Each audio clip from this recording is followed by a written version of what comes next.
김일성 주석과의 만남. 내가 본래 북한에 가려고 한 이유는 고향에 가고 싶어서도 아니고 금강산을 구경하고 싶어서도 아닙니다. 김일성 주석을 만나 조국의 장례를 놓고 단판을 지으러 간 것입니다. 그런데 엿새가 지나도록 김일성 주석을 만나게 해준다는 아무런 언질도 없었습니다. 그런데 고향을 돌러본 뒤 헬기를 타고 순안공항으로 돌아오자 예고 없이 김달현 부총리가 마중을 나와 있었습니다. 내일 위대한 수령, 김일성 동지께서 문총재님을 영접하시겠다고 합니다. 그 장소가 흥남에 있는 마전 주석 공간이기 때문에 지금 즉시 특별기를 타시고 흥남으로 가셔야겠습니다. 주석 공간이 여러 곳 있다고 하던데 하필이면 흥남일까? 가는 길에 내가 있던 흥남 질소비료 공장이라고 쓰인 커다란 간판을 보니 예전에 감옥살이 하던 기억이 떠올라 참으로 묘한 기분이 들었습니다. 나는 그곳 영빈관에서 하룻밤을 묵고 김일성 주석을 만나러 갔습니다. 마전 주석 공간에 들어서자 김일성 주석이 미리 나와 기다리고 있었습니다. 우리는 누가 먼저랄 것도 없이 서로 얼싸안았습니다. 나는 철저한 반공주의자고 김 주석은 공산당의 우두머리이지만 두 사람의 만남에 이념이나 신앙은 중요한 것이 아니었습니다. 우리는 오랫동안 헤어진 형제와도 같았습니다. 그것이 바로 피가 통하는 민족의 힘입니다. 나는 다짜고짜 김일성 주석에게 말했습니다. 김 주석의 따뜻한 배려로 가족들을 만나볼 수 있었습니다. 그러나 지금도 조국에는 생사조차 모른 채 나이 들어 죽어가는 1천만 명의 이산가족이 있습니다. 김 주석께서 이산가족들이 서로 만날 수 있도록 상봉의 은혜를 베풀어 주십시오. 나는 우리 고향을 둘러본 이야기를 덧붙이며 동족애에 호소했습니다. 고향 말이 술술 통하니 마음이 한결 편했습니다. 그러자 김 주석도 동감입니다. 내년부터는 북남에 헤어진 동포들이 서로 만나는 운동을 시작하십시다. 라고 봄눈 녹듯 대답했습니다.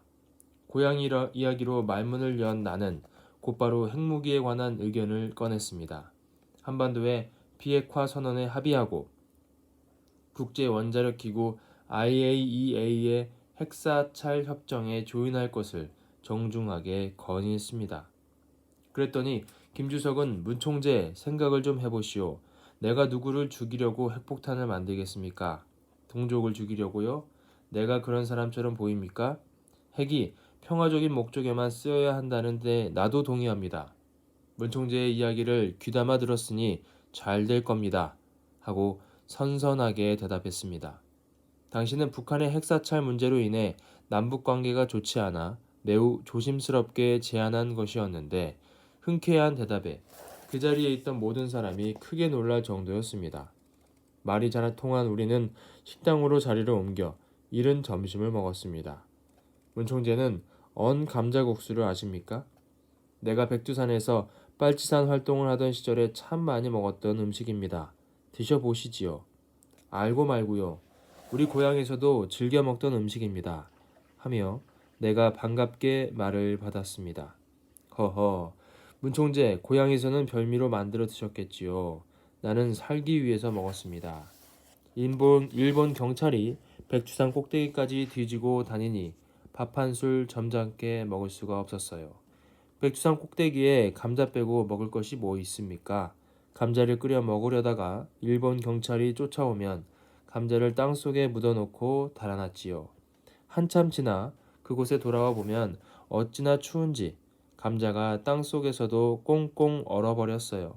할 수 없이 언 감자를 캐내서 녹인 다음에 가루를 내어 국수를 만들어 먹었습니다. 주성님께서는 언 감자국수 전문가십니다. 그렇지요. 이걸 콩국에 말아서 먹어도 맛있지만 깻국에 말아도 아주 맛이 좋습니다. 소화도 잘 되고 감자에 끈기가 있어 배도 부르지요. 아, 그리고 문총재, 언 감자국수는 이렇게 함경도식 갓김치를 얹어 드시는 게 별미외다. 한번 해보시지요. 나는 김주석이 권하는 대로 언 감자국수에 갓김치를 얹어 먹었습니다. 고소한 국수와 함께 매콤한 김치가 어우러져 속이 아주 후련했습니다. 세상에 산의 진미도 많지만 저는 그런 거 다 필요 없습니다. 고향에서 먹던 감자 송편이나 옥수수, 고구마보다 맛있는 게 없습니다. 주성님과 나는 입맛까지 서로 잘 통하는군요. 역시 고향 사람끼리 만나니 좋습니다. 고향을 들러보시니 어떻습니까? 감회가 무량하지요. 제가 살던 집이 남아 있어서 잠시 옛 생각을 하며 안방에 앉아 보았습니다. 당장이라도 돌아가신 어머니가 이름을 부르실 것만 같아 가슴이 먹먹했습니다. 그러니 우리가 얼른 통일이 되어야 한단 말이지요. 제가 듣기로 문총재는 상당한 개구장이었다 하던데 고향에 가셔서 좀 뛰어노셨습니까? 김주석의 말에 식탁에 앉았던 사람들이 와르르 웃었습니다. 나무도 타고 고기도 잡으러 가야 하는데 김주석께서 기다리신다고 해서 서둘러 왔으니 다음에 다시 불러주셔야겠습니다. 그러지요. 그러고 말고요. 그런데 문총재는 사냥을 하십니까? 나는 사냥을 아주 좋아합니다. 백두산에서 곰 사냥을 해보면 분명히 반할 겁니다. 곰이 덩치가 커서 미련해 보이지만 사실은 아주 꾀쟁이에요. 한 번은 곰하고 딱 1대1로 맞닥뜨렸는데 말이지요. 곰이 글쎄 나를 보고는 꿈쩍도 않는 겁니다. 곰을 피해 달아나면 어찌 되는 줄 아시지요? 그러니 제가 어떻게 했겠습니까? 나도 곰을 노려보면서 버텼지요. 1시간, 2시간, 시간이 자꾸 가는데 곰은 여전히 나를 노려보고 있지요. 백두산의 추위가 오죽 유명합니까? 곰에게 먹혀 죽기 전에 얼어 죽을 지경이었지요. 아니 그래서 어찌 되셨습니까? 하하, 문총재 앞에 앉아있는 내가 곰입니까? 사람입니까? 그게 답입니다. 그려. 내가 큰 소리로 웃자 김주석이 느닷없이 말했습니다. 문총재, 다음에 오시거든 백두산에 사냥 한번 같이 가십시다. 그래서 나도 얼른 맞받아 쳤습니다. 주석께서는 낚시도 좋아하시지요? 알래스카 코디악 섬에 할리벳이라는 곰만큼 큰 넙치가 삽니다. 우리 그거 한번 낚으러 가십시다. 곰처럼 큰 넙치라고요? 그러면 당연히 가야지요. 사냥이며 낚시며 우리는 취미가 서로 통했습니다. 그러자 갑자기 할 말이 너무 많아져서 오랜만에 만난 옛 친구가 서로 지난 이야기하는 것처럼 앞서거니 뒤서거니 하며 이야기를 주고받았습니다. 우리들의 웃음소리가 식당 안을 쩌렁쩌렁 울렸습니다. 나는 금강산에 대한 이야기도 꺼냈습니다. 금강산을 가보니 정말 명산이더군요. 우리 민족의 자랑스러운 관광단지로 크게 개발을 해야겠습니다. 금강산은 통일조국의 자산입니다. 그래서 아무나 손을 대지 못하도록 했습니다.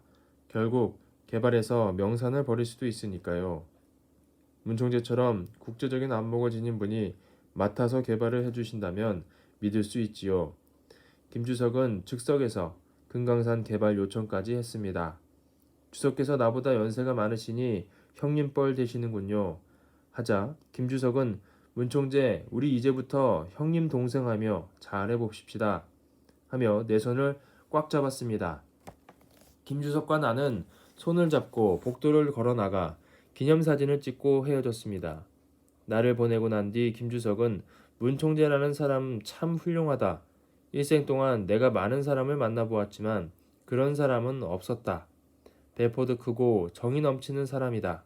친밀함이 느껴지고 기분이 좋아. 오래오래 같이 있고 싶었다. 나중에 다시 만나보고 싶다. 내가 죽은 후에 남북 사이에 의논할 일이 생기면 반드시 문총재를 찾아라 하고 김정일에게 신신당부했다니 서로 어지간히 잘 통한 모양입니다. 내가 일주일의 일정을 마치고 평양을 떠나자마자 연영묵 총리를 수반으로 한 북한 대표단이 서울에 왔습니다. 연 총리는 한반도 비핵화 공동선언에 조인했습니다. 그리고 이듬해 1월 30일 북한은 IAEA의 핵사찰 협정에 조인함으로써 나와의 약속을 모두 지켰습니다. 목숨을 걸고 평양에 들어가 그만한 성과를 냈으니 참으로 보람된 일이었습니다.